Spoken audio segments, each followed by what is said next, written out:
నమస్కారం city cable CPC news కు స్వాగతం. ముందుగా ముఖ్యాంశాలు. సీఎం చంద్రబాబు అప్రమత్తతతోనే తుఫాను నష్టం గణనీయంగా తగ్గింది. మీడియాతో టీడీపీ పోలిట్ బ్యూరో సభ్యుడు శ్రీనివాసులరెడ్డి వెల్లడి.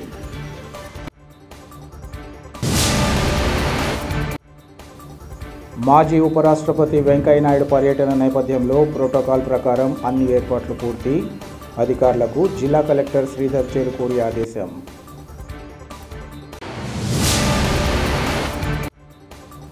వరుస తుఫాన్ల కారణంగా నష్టపోయిన పంటలకు బీమా, పెట్టుబడి రాయితీ పరిహారాన్ని తక్షణమే అందేలా చూడాలి.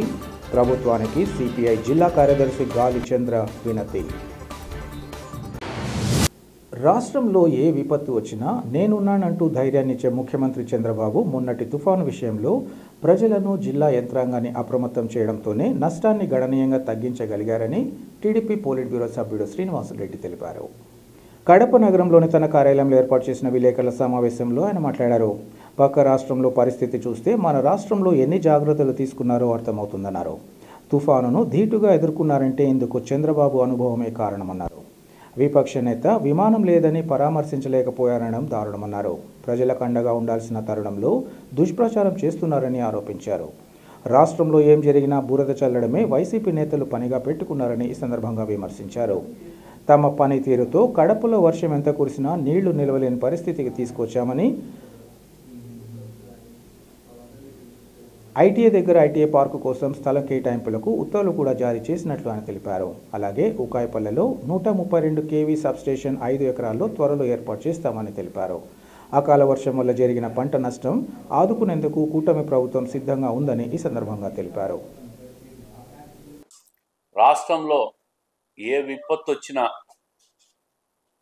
నేనున్నాను అనే ధైర్యం ఇచ్చే నాయకుడు మన ముఖ్యమంత్రి గారు. గత 3 రోజులుగా చూస్తూ ఉన్నాం. ముందా తుఫాన్ వచ్చింది. తుఫాన్కు ముందే 2 రోజుల నుంచి రాష్ట్రంలో ప్రజలందరినీ అప్రమత్తం చేసి అధికార యంత్రాంగాన్ని అంతా కూడా దాని మీద దృష్టి కేంద్రీకరించి నిరంతరం ఆర్టీజీఎస్ ద్వారా ముఖ్యమంత్రి గారు అయితే ఏమి, మంత్రి నారా లోకేష్ గారు, అదేవిధంగా ఉన్నతాధికారులు, ప్రతి జిల్లాకు ఒక ప్రత్యేక అధికారి, ఈ విధంగా ఈ 2 రోజులుగా పూర్తి స్థాయిలో అప్రమత్తం చేసి ప్రజలకు అవేర్నెస్ కల్పించి తుఫాను వల్ల వచ్చే ప్రమాదాన్ని మినిమైజ్ చేయగలిగింది ఈ రాష్ట్ర ప్రభుత్వం. అంటే ఒక డ్యామేజ్ కంట్రోల్ చేయగలిగింది ప్రభుత్వం. పక్క రాష్ట్రాల్లో చూస్తూ ఉన్నాం. ఇదే తుఫాను పక్క రాష్ట్రాల్లోకి పోయినప్పుడు పక్క రాష్ట్రాలు ఏ విధంగా స్పందిస్తున్నాయో, అంటే ఒక పరిపాలనా దక్షుడు, అనుభవం ఉన్న నాయకుడు రాష్ట్రంలో పరిపాలన ఇస్తే ఏ విధంగా ఉంటుందనే దానికి ఇటువంటి విపత్తులు వచ్చినప్పుడు పనిచేయడమే సమర్థత. మరి అటువంటి సమర్థత కలిగిన ముఖ్యమంత్రి ఉన్నాడు కాబట్టే ఈరోజు రాష్ట్రం ఇంత పెద్ద విపత్తు నుంచి కూడా బయటపడింది. గతంలో కూడా చూసింటారు, హుద్హుద్ తుఫాన్ కానీ అంతకుముందు హురికేన్ తుఫాన్లు కానీ వచ్చినప్పుడు కూడా ఇదే మన ముఖ్యమంత్రి గారు ఉన్నప్పుడు ఏ విధంగా డ్యామేజ్ కంట్రోల్ చేయగలిగినారో, ఏ విధంగా ఎంత తొందరగా వీలైతే అంత తొందరగా సాధారణ పరిస్థితులు తేగలిగినారో గత అనుభవాలు కూడా చూసాం. అదే ఈరోజు ప్రతిపక్షం చూస్తూ ఉంటే విమానం లేవని చెప్పి మాజీ ముఖ్యమంత్రి జగన్మోహన్ రెడ్డి గారు తుఫాను పరిసర ప్రాంతాలను పరామర్శించేదానికి విమానాలు లేవని రావడం లేదంట. మరి విమానాల్లో పోయి ఆయన ఏం పరిస్థితిని సమీక్షిస్తాడో నాకు అర్థం కావడం లేదు. కానీ ప్రతిపక్షం తీరు అట్లా ఉంది. ఇంత పెద్ద విపత్తు వచ్చినప్పుడు కనీసం ప్రతిపక్షం స్పందించకపోవడం ఒక ఎత్తు అయితే,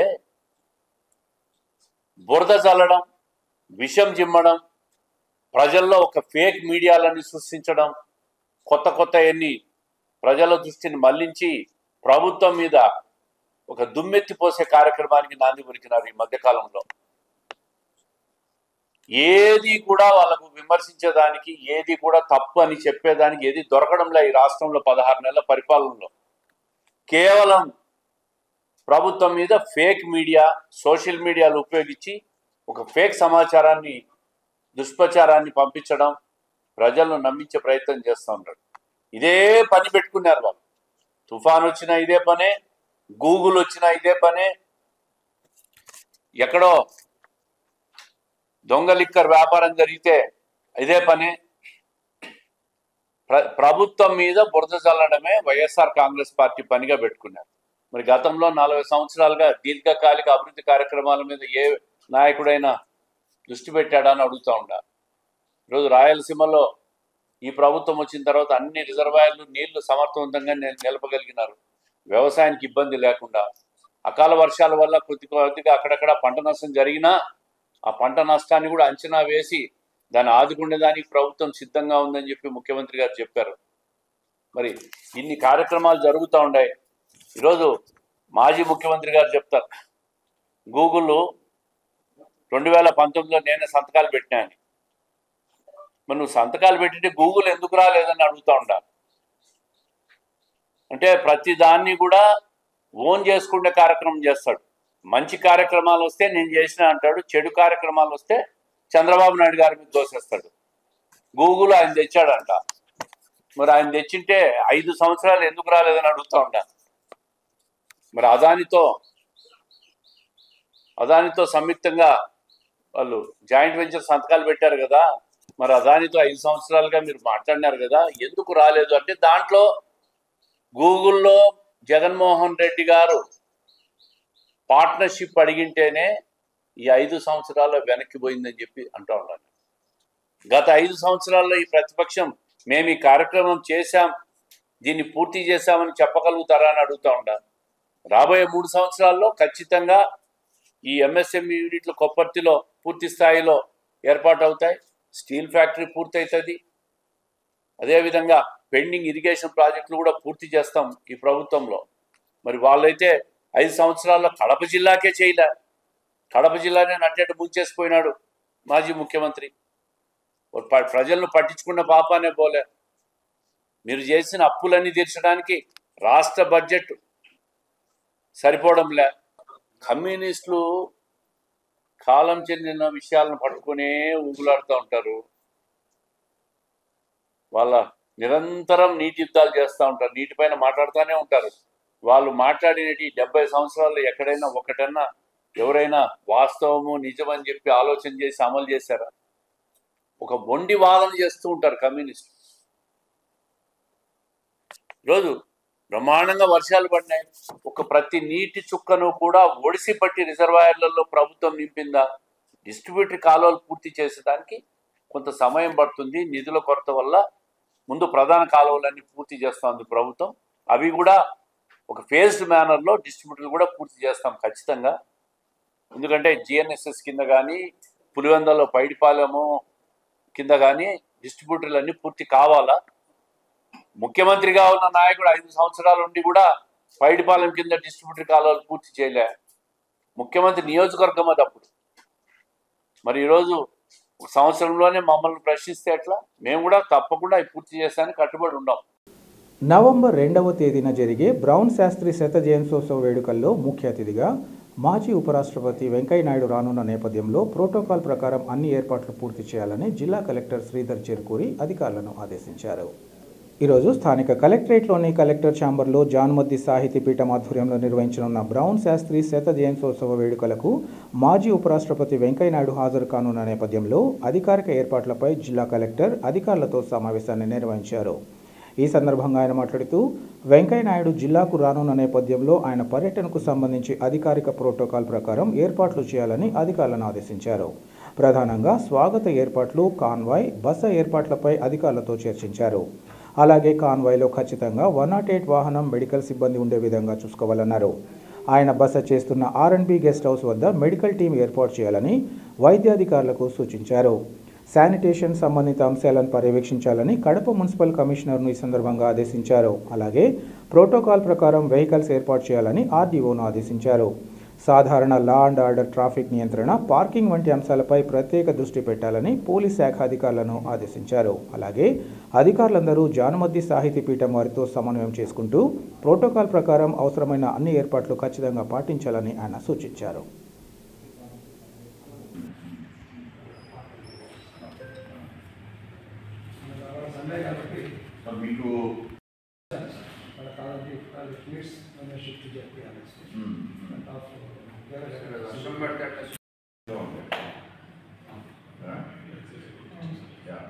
మీరు ఏదైతే యాక్సెస్ రోడ్ ఉందో దాన్ని మళ్ళీ విఐపి మూమెంట్ మాత్రమే పుస్తకం పెట్టారు. దాని ఆవిష్కరణ అంటే ఇక టైం షెడ్యూల్ కుదరడం స్పెషల్ సర్వీస్ చేసేస్తాను. వరుస తుఫాన్ల కారణంగా నష్టపోయిన పంటలకు సంబంధించి పంటల బీమా, పెట్టుబడి రాయితీ పరిహారాన్ని తక్షణమే అందేలా చూడాలని సిపిఐ జిల్లా కార్యదర్శి గాలి చంద్ర ప్రభుత్వాన్ని కోరారు.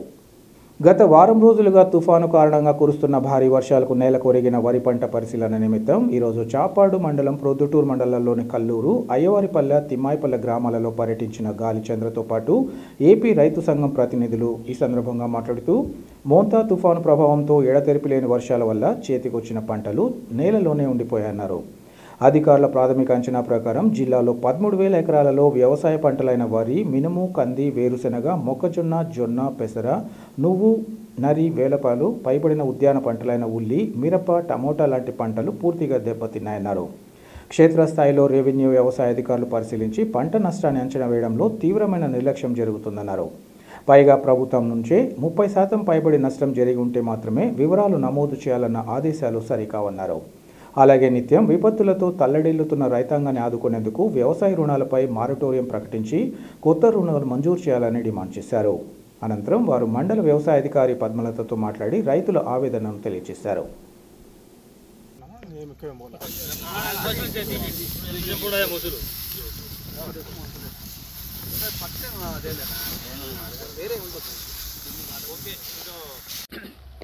గత వారం రోజులుగా కురుస్తున్నటువంటి మోంతా తుఫాను ప్రభావం వల్ల చేతికొచ్చిన పంటలు చేలోనే కులిపోయేటువంటి పరిస్థితికి దాపురించింది. రైతులు పెట్టిన పెట్టుబడులు కూడా నేలపాలైనటువంటి ఘటనలు, హృదయ విదారకమైనటువంటి ఘటనలు చోటు చేసుకుంటున్నటువంటి నేపథ్యంలో ఈరోజు భారత కమ్యూనిస్ట్ పార్టీ సిపిఐ, ఆంధ్రప్రదేశ్ రైతు సంఘం ప్రతినిధి బృందం ఈరోజు ప్రొద్దుటూరు, అదేవిధంగా చాపాడు మండలాలలో దెబ్బతిన్న పంటలను పరిశీలన చేయడానికి ఇవాళ రావడం జరిగింది. ప్రధానంగా ఇక్కడ క్షేత్రస్థాయిలో పరిశీలన చేస్తే రైతులు ఇంకా పంట చేతికొచ్చేటటువంటి దశలో ఉండగా ఈ మోంతా తుఫాను ప్రభావం వల్ల పంటలు పూర్తిగా పడిపోయినాయి, నేల పాలైనాయి. వాటిని కోసుకోవాలంటే ఇవాళ హార్వెస్టర్లకు సంబంధించినటువంటి వాటిని గంటకు 3,500, 4,000 అడిగేటువంటి పరిస్థితి ఇవాళ కొనసాగుతూ ఉంది. కానీ ఇప్పటికీ కూడా ప్రాథమిక అంచనా ప్రకారము అధికారులు చెప్తున్నటువంటిది ఏమంటే జిల్లా వ్యాప్తంగా దాదాపు 13,000 ఎకరాలలో వ్యవసాయ పంటలైనటువంటి వరి, మినుము లాంటి పంటలు దెబ్బతిన్నాయని, ఉద్యాన పంటలు అయితే ఎక్కువ భాగము ఉల్లి రైతులు దెబ్బతిన్నారని చెప్పి ప్రాథమిక అంచనా చెబుతూ ఉన్నప్పటికీ క్షేత్రస్థాయిలోకి వచ్చేటప్పటికీ ఇటు వ్యవసాయ అధికారులు కానీ అటు రెవెన్యూ అధికారులు కానీ వచ్చి పరిశీలన చేసి ఎన్యూమరేషన్ చేసి నివేదికను అధికారులకు ప్రభుత్వం దృష్టికి తీసుకొని పోయేటువంటి కార్యక్రమంలో లేరు. కొంతమంది అధికారులు చెప్తున్నారు రైతులే పోయి మీరు అడగాలి కదా, మీరు పోయి ఇక్కడ పరిశీలన చేయించుకోవాలి కదా అనేటువంటి ఉచిత సలహాలు ఇచ్చేటువంటి పరిస్థితి కొనసాగుతూ ఉంది. ఇంకా కొంతమంది అధికారులు చెప్పేటటువంటి అంశం ఏమంటే దెబ్బతిన్న పంటలకు సంబంధించి 30% దెబ్బతింటేనే రాయమని వాటిని నష్టం కింద పరిగణించాలి, లేకపోతే 30% లోపల దెబ్బతినకపోతే వాటిని నష్టం కింద కూడా ఎన్యూమరేషన్లోకి తీసుకోవడానికి లేదనేటువంటి ప్రభుత్వమే ఒక గైడ్ లైన్స్ ఏదైతే ఉందో అది రైతుల గొంతు పైన కత్తి లాంటిది అని చెప్పి భారత కమ్యూనిస్ట్ పార్టీ చెప్పదలుచుకుంది. ఇదివరకే కరువు కానీ తుఫాను కానీ ఈ మాన్యువలే ఒక చెత్త మాన్యువల్. ఈ మాన్యువల్ వల్ల రైతులు నష్టపోతున్నారు తప్ప ఎక్కడే కానీ బాగుపడేటువంటి పరిస్థితి ఇవాళ లేదు. ఎప్పుడో తాతల కాలం నాటి నిర్ణయించినటువంటి వరికి ఇవాళ ఇన్పుట్ సబ్సిడీ ఇవ్వాలంటే కేవలం ఎకరాకు 16,000 ఇస్తామని చెప్పి చెబుతుంది. కానీ ఆచరణలోకి వచ్చేటప్పటికి ఒక ఎకరా సాగు చేయాలంటే ఎంత అవుతుంది? విత్తనాలు, ఎరువులు, పురుగు మందులు, సాగు చేయడానికి కావలసినటువంటి కూలీ ఖర్చులు ఇవన్నీ వెరసి దాదాపు ఎకరాకు 30,000 అవుతుంది. ఇంకా రైతులు ఎవరైనా కౌలుకు తీసుకుంటే ఎకరాకు 13 మూటలు యజమానికి చెల్లించాలా. వెరసి దాదాపు 40-45,000 రూపాయలు ఇవాళ పెట్టుబడి అయితే వచ్చేటటువంటి ఈ నష్టము ఏ కొరకు సరిపోతుంది అనేటువంటి దాంతో రైతులు ఆవేదన వ్యక్తం చేస్తున్నటువంటి నేపథ్యంలో ఇమ్మీడియట్గా ప్రభుత్వం చేయాల్సినటువంటిది ఎక్కడైతే పంటలు దెబ్బతిన్నాయో వాటిని ఎన్యుమరేషన్ చేయాలి, పూర్తి వివరాలు సేకరించాలి. ఇది వరకు ఇన్సూరెన్స్కు సంబంధించినటువంటిది ప్రభుత్వమే ఇన్సూరెన్స్ ప్రీమియం అమౌంట్ చెల్లించేది. కానీ ఈ ప్రభుత్వం వచ్చిన తర్వాత ప్రభుత్వం చెల్లించేటువంటి పాత్ర నుంచి పూర్తిగా తప్పుకునింది. రైతు చెల్లించాలంటే రైతులు పోయి వ్యవసాయ అధికారుల దగ్గర ధృవీకరణ పత్రం తెచ్చుకోవాలి, బ్యాంకు లేకపోతే మాకు సంబంధం లేదని చెప్పి ఇంకోవైపు చెబుతున్నటువంటి నేపథ్యంలో దాదాపు 120 నుంచి 30% మంది రైతులు ఇన్సూరెన్స్ కూడా ప్రీమియం కట్టుకునేటువంటి పరిస్థితి లేదు. పైగా ఏం చెప్తున్నారు? సి సెక్షన్ అంటారు మామూలుగా, ఏది క్రాప్ కటింగ్ అనేటువంటి నమూనాగా తీసుకొని అది రైతుల పాలిట శాపం తప్ప ఇంకొకటి కానే కాదు. కాబట్టి ఎక్కడైతే ఈ మోంతాజ్ తుఫాను ప్రభావిత ప్రాంతాలు ఏవైతే ఉన్నాయో అన్కండిషనల్గా వీళ్ళందరినీ కూడా ఎన్యుమరేట్ చేయాలా. పంటల బీమా, పెట్టుబడి రాయితీ పరిహారాన్ని తక్షణం రైతుల ఖాతాల్లో జమ చేయాల్సినటువంటి అవసరం, బాధ్యత ఉంది. అదేవిధంగా గత ప్రభుత్వంలో తీసుకొచ్చినటువంటి రైతు భరోసా కేంద్రాలు సెంటర్లుగా చేసుకొని హార్వెస్టర్లను ఇక్కడ డంప్ చేశారు, హైర్ సెంటర్లుగా మార్చినామని చెప్పారు. మరి అవన్నీ ఎక్కడికి పోయినాయి? వాటిని ఇప్పుడు పనిలో పెట్టాలి, రైతులకు అందుబాటులోకి తేవాలి. ఉచితంగా ఎక్కడైతే నేలబడినాయో, నేలమట్టం అయ్యాయో ఉచితంగా హార్వెస్ట్ చేసి కొద్దో గొప్ప రైతులకు ఉపశమనం కలగజేసేటువంటి బాధ్యతను ప్రభుత్వం తీసుకోవాలని చెప్పి భారత కమ్యూనిస్ట్ పార్టీ సిపిఐ రైతు సంఘం పక్షాన డిమాండ్ చేస్తూ ఉన్నాం. పట్టించుకునేటువంటి పక్షంలో ఆందోళన శరణ్యమని చెప్పి హెచ్చరిస్తూ ఉన్నాం. ఉరిమడి నాటిన 18 ఎకరాలు కవులుకు తీసుకొని 18 ఎకరాలకు వచ్చేసి నాకు ఎకరాకు 40,000 లెక్కన అయింది. ఇప్పుడు కోయడానికి వచ్చేసి మిషన్ వాడు 3 గంటలకు వస్తాడు ఎకరా, ఈ పడిపోయింది కాబట్టి ఆ మిషన్ వానికి సరిపోతుంది. ఆ గుత్త, ఆ ఖర్చులు అన్నీ నెత్తికి వచ్చేటే 13 మూటలు గుత్త కట్టాలా, 40,000 ఎకరా ఖర్చు వస్తుంది. 18 ఎకరాలు వేసిన తీసుకొని తిమ్మాయిపల్లె సార్, ఎకరాకి 40,000 అయింది. 6 ఎకరాల భూమి ఇది. ఒక మిషన్ వాళ్ళు కూడా రాలే అసలు పంపమంటే. స్వాతంత్ర సమర యోధుడు రాయలసీమకు చెందిన వడ్డే ఓబన్న విగ్రహాన్ని ఏర్పాటు చేయాలని నిర్ణయించడాన్ని స్వాగతిస్తున్నామని టీడీపీ పోలిట్ బ్యూరో సభ్యుడు శ్రీనివాసరెడ్డి తెలిపారు. కడప నగరం చిన్న చౌక్ ప్రాంతంలో వడ్డే ఓబన్న విగ్రహ ఏర్పాటుకు సంబంధించి భూమి పూజ కార్యక్రమాన్ని నిర్వహించారు. ఈ కార్యక్రమానికి ముఖ్య అతిథిగా విచ్చేసిన శ్రీనివాసరెడ్డి మాట్లాడుతూ వడ్డేర సోదరులు కలిసికట్టుగా ఇక్కడ విగ్రహం ఏర్పాటు చేయాలని భావించడం అభినందనీయమన్నారు. వడ్డే ఓబన్న ఉయ్యాలవాడ నరసింహారెడ్డితో కలిసి స్వాతంత్ర ఉద్యమంలో పాల్గొన్న మహనీయుడు అన్నారు. అటువంటి మహనీయుడిని స్మరించుకుంటూ విగ్రహం ఏర్పాటు చేయాలనే నిర్ణయానికి తాను సంపూర్ణ మద్దతు ఇస్తున్నామన్నారు. రాష్ట్రంలోని కూటమి ప్రభుత్వం కూడా వడ్డెర్ల హక్కులు, సంక్షేమం కోసం అన్ని రకాలుగా తోడ్పాటు అందిస్తోందని ఈ సందర్భంగా చెప్పారు. అంతేకాకుండా వారికి తగిన గుర్తింపునిస్తూ వడ్డెర కార్పొరేషన్ డైరెక్టర్ స్థానికుడైన వెంకట సుబ్బయ్య నియమించడం మరింత సంతోషకరమన్నారు. ఇక్కడ విగ్రహం సిద్ధమయ్యాక ముఖ్యమంత్రి చంద్రబాబుతో లేదా రాష్ట్ర మంత్రి నారా లోకేష్ చే ప్రారంభించేలా కృషి చేస్తామని ఈ సందర్భంగా చెప్పారు.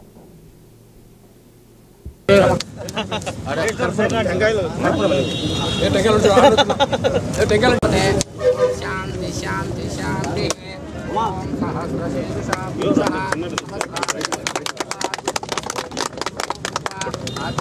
అధిష్టాంగులం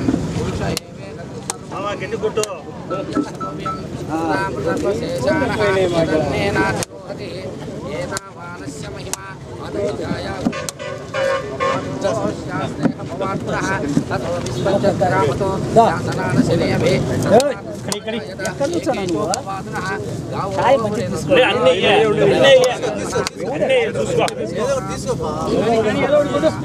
చెప్తా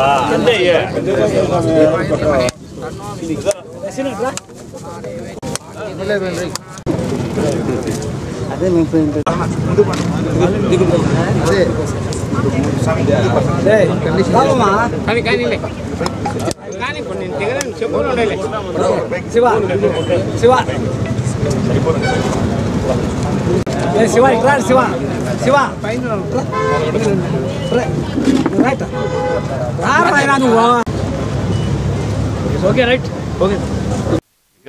కార్యక్రమం మరి కడప జిల్లాలో ఉన్న వడ్డెర సోదరులందరూ కూడా వాళ్ళే విగ్రహం తయారు చేసుకునేదానికి అన్ని ఏర్పాట్లు చేసుకొని ఈ తిరుపతి రోడ్లో ఈ జంక్షన్లో ఈరోజు భూమి పూజ చేసి ఆయన విగ్రహ ఆవిష్కరణ కార్యక్రమానికి భూమి పూజ చేయడం జరిగింది.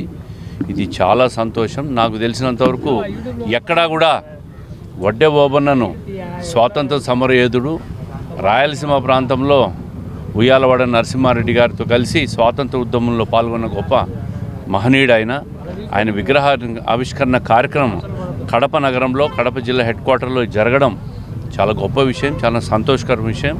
అదేవిధంగా తెలుగుదేశం పార్టీ కూడా వడ్డెర్ల కోసం, వడ్డెర్ల హక్కుల కోసం, వాళ్ళు చేసే వృత్తుల కోసం అన్ని రకాలుగా కూడా ప్రభుత్వం సహాయ సహకారాలు ఖచ్చితంగా ఉంటాయి. వాళ్ళకి ఈరోజు గుర్తింపు కూడా ఇచ్చాం రాష్ట్రంలో.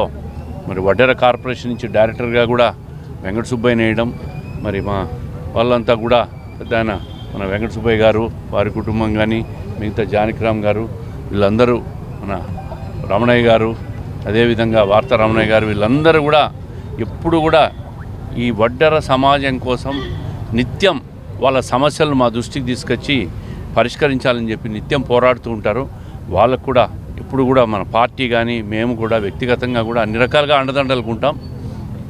ఏ సమస్య వచ్చినా సాల్వ్ చేసేదానికి నిరంతరం వారి వెంట ఉంటామని చెప్పి తెలియజేస్తూ మరి ఈరోజు ఈ విగ్రహ ఆవిష్కరణ కార్యక్రమం భూమి పూజ చేశాం.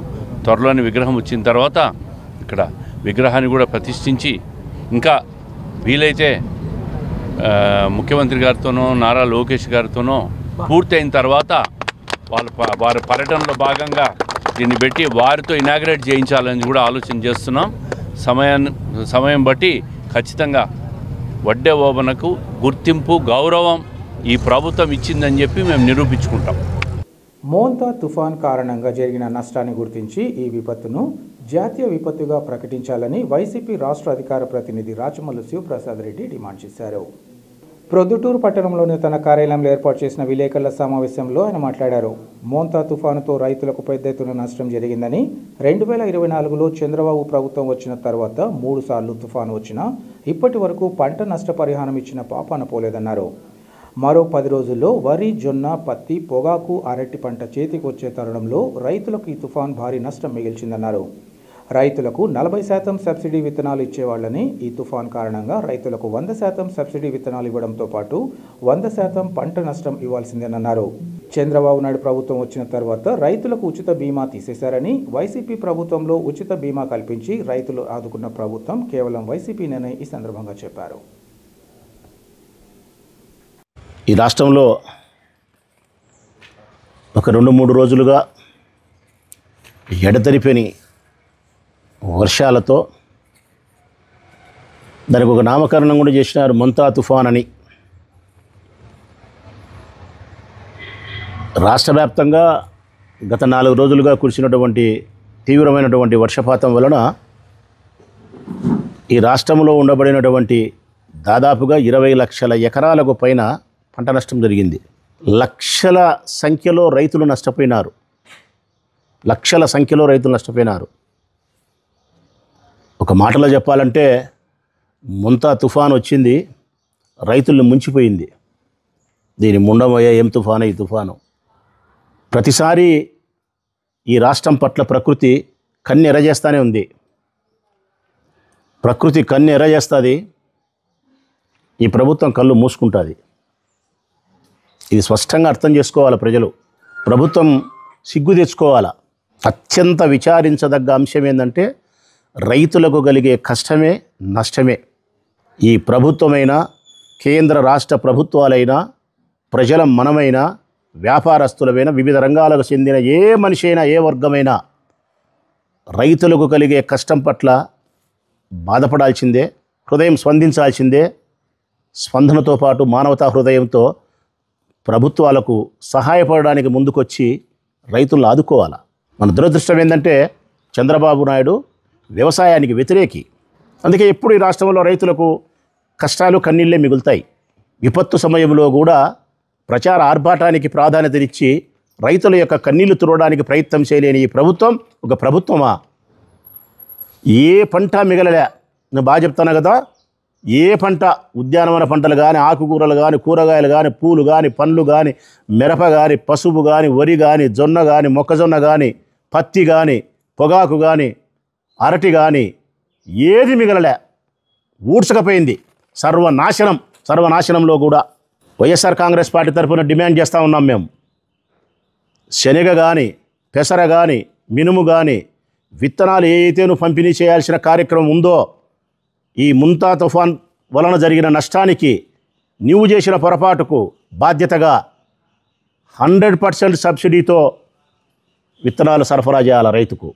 90% కాదు, నువ్వు ఉచితం ఇవ్వాలా. రైతులకు ఉచితంగా నువ్వు విత్తనాలను పంపిణీ చేసి మళ్ళీ వ్యవసాయం చేయడానికి అతని కల్పించాలా. ఇప్పుడు జరిగిన ఈ నష్టపరిహారాన్ని జాతీయ విపత్తుగా ప్రకటించాలా. జాతీయ విపత్తుగా ప్రకటించి ఈ రాష్ట్రంలోని ప్రతి రైతు కుటుంబానికి నామ్స్ ప్రకారం చేసే సహాయం కుదరదు మిత్రులారా. రాష్ట్ర దేశ ప్రభుత్వాలకు డిమాండ్ చేస్తూ ఉన్నాం, ఉదారమైన స్వభావంతో మీరు చేయాలా. ఢిల్లీలో ప్రభుత్వం నిలబడినేది ఈ రాష్ట్రంలోని ఎంపీల వల్ల. ఈ రాష్ట్రంలో ఎంపీలు లేకపోతే నరేంద్ర మోడీ ప్రభుత్వమే నిలబడదు. ఈ రాష్ట్రంలో ఈ కూటమి పార్టీలకు ఎంపీలు ఇచ్చింది ఈ రాష్ట్ర ప్రజలు. ఈ రాష్ట్ర ప్రజలు ఢిల్లీ ప్రభుత్వాన్ని నిలబెట్టే ఆ ఢిల్లీ ప్రభుత్వం ఈరోజు ఈ రాష్ట్రంలోని రైతులను ప్రజలను నిలబెట్టదా? నిలబెట్టడానికి చంద్రబాబు నాయుడు కృషి చేయడు. భజనకు మాత్రమే పరిమితమైనటువంటి నీ నోరు ఈ రాష్ట్రంలో రైతుల కోసం నరేంద్ర మోడీ ప్రభుత్వాన్ని గట్టిగా ప్రశ్నించడం కానీ, వినయపూర్వకంగా విజ్ఞప్తి చేయడం కానీ, మనకుండబడిన ఎంపీల బలములని నీ ఢిల్లీలో ప్రభుత్వం నిలిపినామని చెప్పి దాన్ని చూపించి రాబట్టుకోవాల్సింది రాబట్టి ఈ రైతులకు నష్టపరిహారాన్ని పూర్తి స్థాయిలో ఉదార స్వభావంతో ఇవ్వాలా. నామ్స్ ప్రకారం ఇచ్చే లెక్క సరిపోదు. నేను చెప్పినట్టు శనగ కానీ, మినుమ కానీ, విత్తనాలు ఏమైతే ఉన్నాయో, పెసర కానీ 100% సబ్సిడీతో లెక్క లేకుండా విత్తనాలు మళ్ళీ పంపిణీ చేయాలా. జాతీయ విపత్తుగా ప్రకటించేదానికి ఇన్ఫ్లుయెన్స్ చేయాల్సిన బాధ్యత ఈ ప్రభుత్వం పైన ఉంది.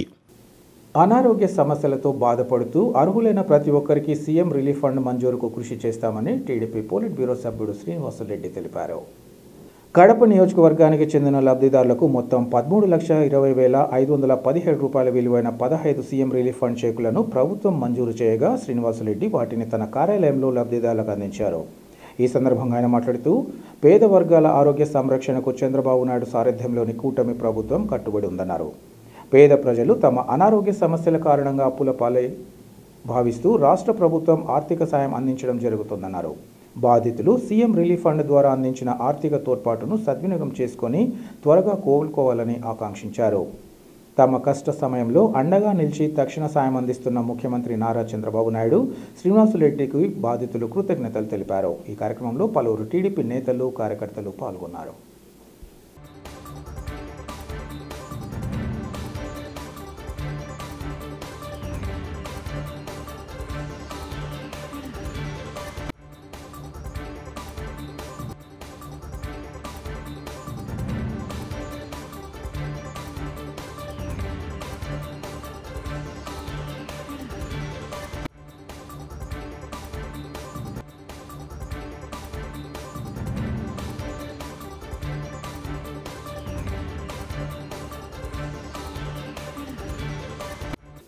వార్తలు ముగించే ముందు ముఖ్యాంశాలు మరోసారి.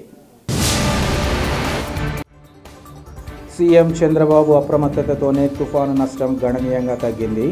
మీడియాతో టీడీపీ పోలిట్ బ్యూరో సభ్యుడు శ్రీనివాసులరెడ్డి వెల్లడి.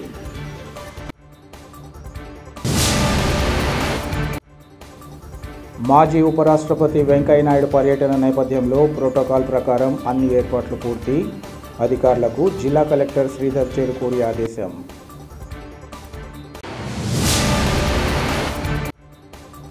వరుస తుఫాన్ల కారణంగా నష్టపోయిన పంటలకు బీమా, పెట్టుబడి రాయితీ పరిహారాన్ని తక్షణమే అందేలా చూడాలి. ప్రభుత్వానికి సిపిఐ జిల్లా కార్యదర్శి గాలి చంద్ర వినతి. సిటీ కేబుల్ సిపిసి న్యూస్ ఇంతటితో సమాప్తం. నమస్కారం.